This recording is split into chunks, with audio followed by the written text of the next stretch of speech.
Okay, so in this lesson, we're going to talk about translations. Let's remember that translation is our transformation that results in a slide of the object. So let's start with our notation. We've got big T gives us our translation, and then A is going to be our translation vector.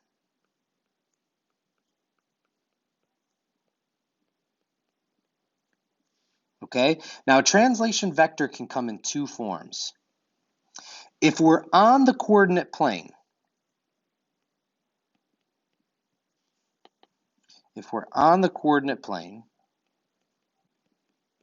on coordinate plane, then this is going to come in the form of a change in x and a change in y.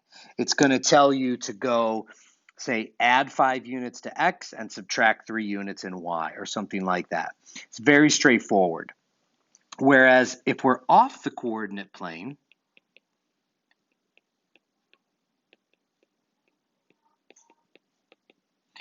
then it's actually more of an actual vector.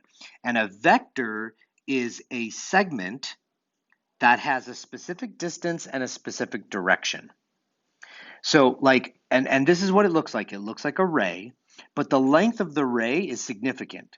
So like a longer ray means a longer vector. And the direction is also important. It actually tells you which direction to go. So when you get into the first two examples in this lesson, you're going to see what I mean by vector. You're going to actually translate the objects in the same direction and the same distance as the vector that you're given. So that's our notation.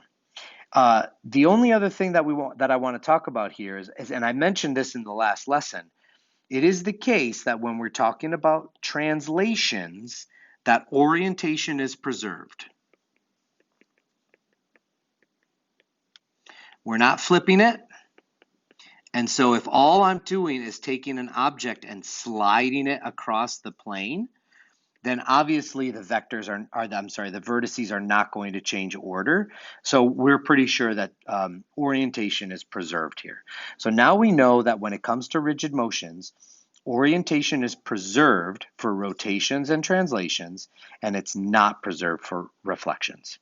And so now in the next few videos, you're going to practice a few examples of this, and then you'll practice on your own.